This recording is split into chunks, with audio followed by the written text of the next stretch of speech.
યામ ભૂમિતિનો 2 માર્કનો દાખલો, 2 બિંદુઓ છે, એ બિંદુના યામ એ અને બી, બી બિંદુના યામ છે -a અને -b.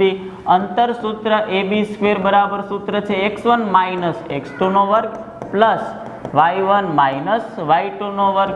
a minus plus a એટલે કે 2a², b minus plus b, b ને b 2b². અહીંયા 2 નો વર્ગ 4 અને a², 2 નો વર્ગ 4 અને b², બેયમાંથી કોમન નીકળે 4 કૌંસમાં a² પ્લસ b². જો ધ્યાન દેજો ab² બરાબર કેવું આવ્યું? 4 કૌંસમાં a² પ્લસ b². વર્ગ બરાબરની આ બાજુ આવે તો વર્ગમૂળ અને ટોપી પહેરાવું તો 4 નું વર્ગમૂળ નીકળી જાય 2, પણ વર્ગમૂળમાં a² પ્લસ b² આવી ગયો આપણો જવાબ.